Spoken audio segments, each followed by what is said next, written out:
क्या अगले चंद दिन पाकिस्तान के लिए सबसे खतरनाक साबित हो सकते हैं? भारत ने एक मर्तबा फिर दरियाए चनाब में पानी छोड़ दिया है। माय गॉड, ये सिचुएशन कितनी टेंस है। और ये पाकिस्तान में इस टाइम दरियाओं की हालत है, ये देखें। हालात बहुत खराब हैं, लोगों के घरों में पानी जा चुका है। ये दिखाएं जी, ये देखें, ये सुबह भी गया। भाईजान इधर आए। हम पाकिस्तानियों के लिए ना एक मिसाल देनी चाहिए, चलती हुई ट्रेन के सवार। हमारे पूरे जिले डूब जाया करेंगे, पूरे सूबे डूब जाया करेंगे। हम सबको मिल बांट के जो है एक दूसरे का दुख दर्द बांट रहे हैं। पाकिस्तान को बताए बगैर ही पानी छोड़ देते हैं। पाकिस्तान की हिपोक्रेसी का लेवल ये है कि हमारे खुद के मुल्क के अंदर इतने मसले हैं। पहले बंद किया इंडिया ने पानी और फिर पानी छोड़ दिया। ताहीन इंतहाई फतीन जो अवाम है ना पूरी दुनिया में, वो भारत की मानी जाती है। कि हमारा वज़ीर आज़म किसी दुनिया की कंट्री में जाता है, वो कहते हैं यार बकारी आ गए, इसे हम प्रोटोकॉल देंगे, इसने फिर हमसे कुछ मांग लेना है। दोस्तों, हम अपने पड़ोसी मुल्क से ना बहुत ही ज्यादा परेशान हैं। जी हाँ, मैं बात कर रहा हूँ पाकिस्तान की। भाई, इनको पानी ना दो तो परेशानी, इनको पानी दो तो परेशानी। भाई, हमारे गवर्नमेंट भी सोचने पर मजबूर हो गई है, आखिर हम करें तो क्या करें। आप लोग तो धमकी दे रहे थे कि अगर इंडिया ने पानी नहीं खोला तो हम सांस बंद कर देंगे, हम हाथ काट देंगे। लो भाई, कितना पानी लोगे, लो। अब फिर तुम लोग परेशान हो। भाई, हिंदुस्तान ने बिना बताए हुए पानी खोल दिया, पूरा पाकिस्तान डूब गया। तो भाई व्यवस्था करो ना पानी की व्यवस्था है, ना पानी रोकने की व्यवस्था है आपके पास। कुछ तो कर लो भाई, इतना कर्ज ले रहे हो, थोड़ा सा और कर्ज मांग लो, डैम बना लो। क्यों नालायकी दिखाते हो बार बार आप लोग। काफी सारा मैं वीडियो देख रहा था भाई, काफी सारे लोग बोल रहे थे 10 दिन से हम नहाए नहीं है, 15-20 दिन से कपड़े नहीं धोए हैं। तो लो, अब खूब जम के कपड़े धो, नहाओ, एंजॉय करो। तो दोस्तों, कुल मिला के पाकिस्तान के जो हालात है, तबाह बर्बाद पर है। पाकिस्तान डूबा हुआ है, परेशान है, बार बार भारत पे इल्जाम लगा रहा है। तो नमस्कार, मैं आपको दोस्त रिपीट, चलिए आनंद लेते हैं। क्या अगले चंद दिन पाकिस्तान के लिए सबसे खतरनाक साबित हो सकते हैं? भारत ने एक मर्तबा फिर दरियाए चनाब में पानी छोड़ दिया है। माय गॉड, ये सिचुएशन कितनी टेंस है। स्पिलवेज खोल दिए हैं, बहुत ज्यादा बारिशें हुई हैं जम्मू कश्मीर में, और उन्होंने डैमों के स्पिलवेज खोल दिए हैं। और ये पाकिस्तान में इस टाइम दरियाओं की हालत है, ये देखें। तो यानी आ रही है और सैलाब का खतरा पैदा हो रहा है, ये आप चेक कर सकते हैं। ये आप देखें जरा, ये मैं आपको इसलिए बता रहा हूं कि अभी तो हमारा अगर कोई सैलाब आता भी है तो वही सैलाब होगा जैसे लास्ट ईयर आया था, जैसे उससे पहले आया था। ये देखें, ये देखें आप, ये इनके पास खच्चर हैं और ये किस तरीके से जो है लेके आ रहे हैं, ये आप देख सकते हैं। ये दिखाएं जी, ये देखें, ये इनके पास ये तांगा रेड़ा है और इस पे जनाब ये जो है ये रेड़े पे ही ये अपना दूध वगैरह और ये सारा कुछ लेके आ रहे हैं। भारत ने अचानक दरियाए चनाब में पानी छोड़ दिया, जिससे निचले दर्जे का सैलाब आ गया। पीडीएमए ने पंजाब के नदी नालों में तगयानी से भी खबरदार कर दिया।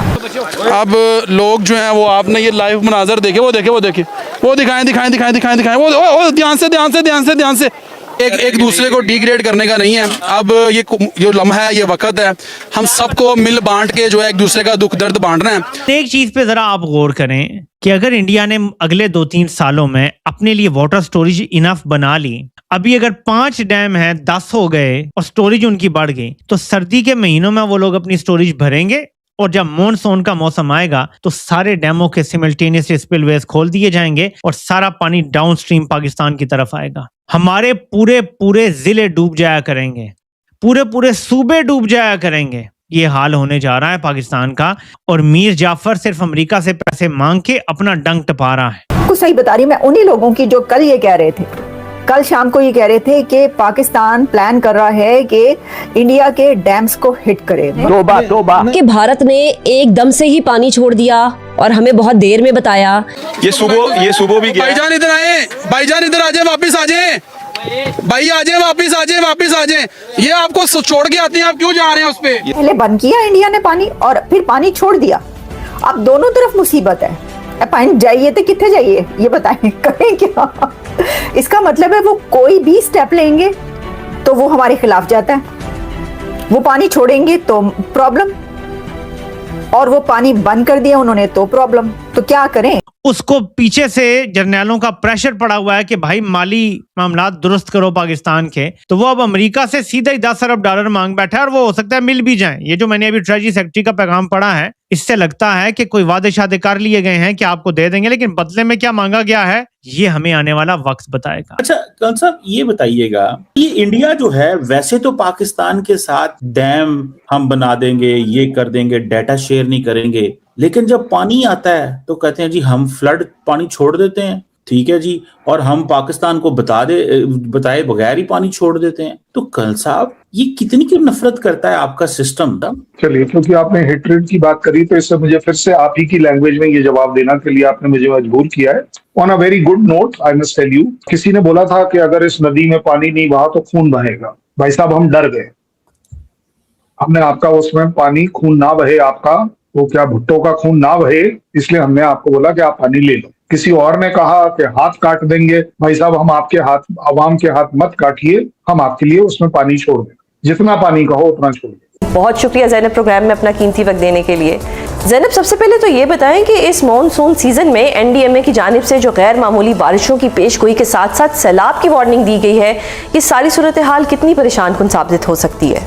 बिल्कुल, जो एल नीनो की वजह से, क्योंकि बारिशें जो है मानसून की वो सप्रेस हो गई थी और अभी बारिशें एकदम शुरुआत हुई है क्योंकि बे ऑफ बंगाल की तरफ से। और दूसरी बात ये कि वेस्टर्न डिस्टर्बेंसेस भी मुल्क में मौजूद हैं, इसकी वजह से आपके नॉर्दर्न एरियाज में बारिशें शिद्दत इख्तियार कर गई हैं कि हमारा क्योंकि खित्ता शेयर्ड खित्ता है तो इंडिया वाली साइड पर भी बारिशें शदीद हो रही हैं, जिसकी वजह से दरियाई सैलाब का खदशा मुसलसल है। और हम देख भी रहे हैं रावी और चनाब जो हैं वो बिफर रहे हैं और देहात ज़ेर-ए-आब आ रहे हैं और काफ़ी जो बाकी शहर हैं सियालकोट नारोवाल साइड, इनको भी खदशा है सैलाबी सूरत हाल का। तो ये खुदा न खास्ता जो अभी एक्सपेक्टेड है स्पेल ये इस हफ्ते से, उसमें भी बारिश जो है वो शदीद हो सकती है और उसकी वजह से ये इलाकों के लिए जो है एक खतरे की घंटी है। अब अगर हम डैम नहीं बनाएंगे, हम अपने लिए कोई पाबंदी या कोई चीज ऐसी नहीं करेंगे जिसकी वजह से हम उस पानी को इस्तेमाल करके काबिल बना सकें या स्टोर कर सकें, तो सर यही होगा ना। भारत की आबी दहशतगर्दी सलाल डैम के स्पिलवेज खोल दिए, दरियाए चनाब में सूरत हाल संगीन,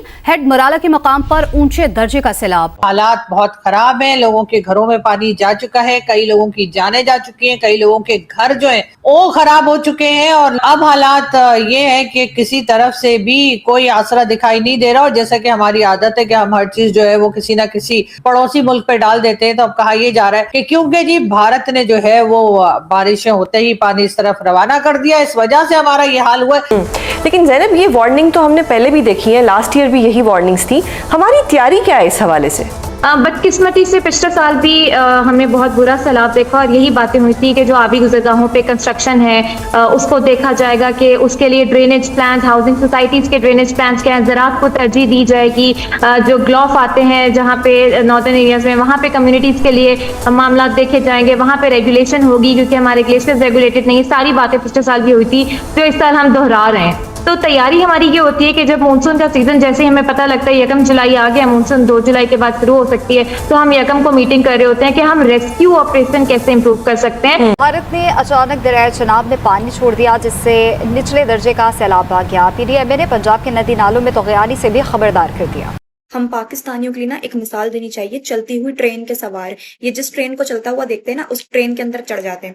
पाकिस्तान की हिपोक्रेसी का लेवल ये है कि हमारे खुद के मुल्क के अंदर इतने मसले हैं, यहाँ पे बेसिक ह्यूमन राइट्स नहीं है, पानी के मसले, बिजली के मसले, यहाँ पे आए दिन औरतों को, बच्चों को मार के काट के डाल दिया जाता है। उसके लिए ये लोग नहीं बोलेंगे। फर्स्ट ऑफ ऑल तो मैं ये कहना चाहूंगी कि हमारे पाकिस्तान की जो जेंजीज हैं वो बहुत नखट्टू हैं। उनको जो है ना वो फैशन के अलावा और किसी के नीचे लग के काम करने के अलावा और कुछ नहीं आता। भारत के जो जेंजीज हैं, भारत की यूथ है, जो यंगस्टर्स हैं, वो बहुत ज़्यादा इंटेलिजेंट, शातिर, दिमाग, ज़हीन, इंतहाई फतीन जो अवाम है ना पूरी दुनिया में, वो भारत की मानी जाती है। इंस्टाग्राम पे ना रील्स बनाकर, कूल टेम्पलेट्स लगाकर आप लोग बहुत कूल तो बन सकते हो, लेकिन खुद के कंट्री के ना ग्राउंड रियलिटीज का भी पता होना चाहिए कि यहाँ पर किस किस्म के मसले मसाइल से हम सब लोग गुजर रहे हैं। आप लोग नीट के पेपर की बात करते हो कि वहाँ पे पेपर लीक हो गया, हम लोगों का भी तो एमडीकेट का पेपर लीक होता है, तो यहाँ पे क्यों प्रोटेस्ट नहीं होता? अरे भाई, जब कोरोना का टाइम था और बगैर बोर्ड एग्जाम्स लिए बच्चों को प्रमोट किया गया था, तो यहाँ पे पाकिस्तानी बैठ के ना खुश हो रहे थे। यहाँ पर ना शफकत महमूद को दुआएं दी गई थी कि यार इसी को हमारा परमानेंटली एजुकेशन मिनिस्टर बना दिया जाए। तो एजुकेशन सिस्टम का तो यहाँ पर ये हाल है, तो फिर हम किस मुंह से इंडिया वालों से इंस्पायर होकर बैठे हुए हैं जब यहाँ पे खुद की अपनी आवा का आवा बिगड़ा हुआ है। वो लोग जो प्रोटेस्ट करने के लिए बाहर निकले हुए ना, उनके पास है ऑर्गेनाइज स्टूडेंट यूनियन, उनके हर पब्लिक यूनिवर्सिटी के अंदर ये यूनियन मौजूद है, बट हमारे पास ऐसा कुछ भी नहीं है। ठीक है, तो ग्राउंड रियलिटीज को भी पढ़ लो, उसके बाद कूल बनना, इंस्टाग्राम पे बैठ के रील्स बनाना। अभी आपको एक बड़ी न्यूज दूं, इंडिया की इकोनॉमी जो है इस टाइम 5 ट्रिलियन से भी ऊपर चली गई हुई है मैडम, यानी कि वो दुनिया की तीसरी बड़ी इकोनॉमी बनने वाले हैं। ये करीब है, ये ज्यादा दूर नहीं है। और ये तभी होगा, कह लें कि हो चुका है, क्योंकि नरेंद्र मोदी ने अपना माइंड बना लिया है और कह लें कि उनकी ही हुकूमत हमें वापस आती हुई दिखाई देगी। जो हैं वो भारत का दौरा करते हैं और पाकिस्तान के ऊपर से गुजर जाते हैं और हमें लॉलीपॉप सिर्फ यही मिल रहा है, हम आ रहे हैं, हम आएंगे और हमारे वज़ीर साहब इंतजार कर रहे हैं। उन्होंने एक जो है ना मुहिम चलाई थी अपनी कंट्री के बीच में कि हम मेड इन इंडिया के ऊपर काम करेंगे, यानी कि उनकी वर्किंग ये थी कि हम दुनिया में चाहे वक्ती तौर पे हम पीछे नजर आए, लोगों को उन्हें नजर आए कि हम टेक्नोलॉजी में बहुत पीछे हैं, लेकिन हम लोगों की मदद नहीं लेंगे, हम अमेरिका का तरला मिन्नत नहीं करेंगे, हम फ्रांस का तरला मिन्नत नहीं करेंगे, हम यूरोप का तरला मिन्नत नहीं करेंगे, हम चाइना की तरला मिन्नत नहीं करेंगे, हम टेक्नोलॉजी अपनी बनाएंगे चाहे वक्ती तौर पे हम कितना पीछे। आज इंडिया देखे, मैं हमेशा वीडियोस में कहता होता था मैडम कि इंडियन लोग तो गैरतमंद हैं ही, लेकिन उनके वजीर आजम का बहुत बड़ा किरदार है अपने लोगों को गैरतमंद बनाने में। देखें, जब आपका घर का बड़ा गैरतमंद होगा ना तो आपके बच्चे खुद ब खुद गैरतमंद बनते जाएंगे। गैरतमंदी क्या होती है कि हमारा वज़ीर आज़म किसी दुनिया की कंट्री में जाता है तो उनके वज़ीर आज़म मिलना पसंद नहीं करते, एयरपोर्ट पे रिसीव करने के लिए नहीं आते, वो कहते हैं यार भिखारी आ गए, इसे हम प्रोटोकॉल देंगे, इसने फिर हमसे कुछ मांग लेना है। और भारतीय वज़ीर आज़म जो दुनिया के किसी मुल्क में जाते हैं ना तो फिर उन्हें रेड कारपेट का इस्तकबाल मिलता है, उनके प्लेन के पास जो है ना उस मुल्क के वज़ीर आज़म या उस मुल्क के सदर या उस मुल्क के बादशाह उन्हें रिसीव करने। टेक्नोलॉजी में भारत पूरी दुनिया में आगे जा रहा है और ये बात सच भी है। इसमें कई बार हम लोग डरते हैं ये बात करते हुए, इस चीज़ आते हैं हम लोग ये बात करते हुए कि भारत को हम अच्छा कह देंगे तो पता नहीं क्या हो।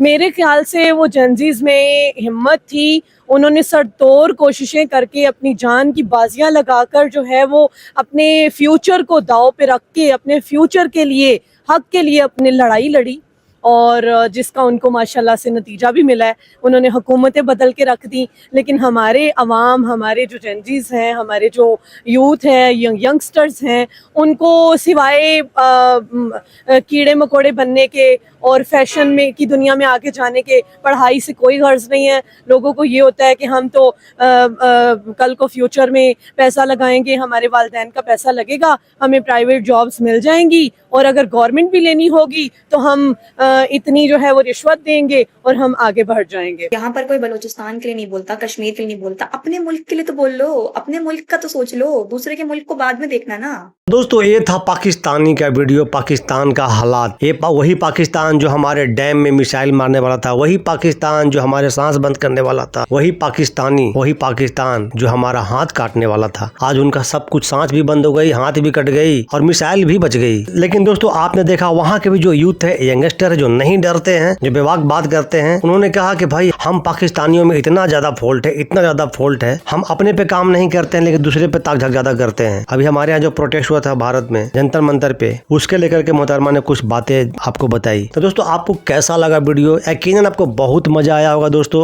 और इसी टाइप के मैं आपके लिए और वीडियो लाऊं, मजेदार, आपको हंसाऊं। प्लीज मेरे चैनल को सब्सक्राइब करें, वीडियो को लाइक करें। तो मिलते हैं फिर से एक न्यू रिएक्शन वीडियो, तब तक के लिए नमस्कार, राम राम, जय हिंद।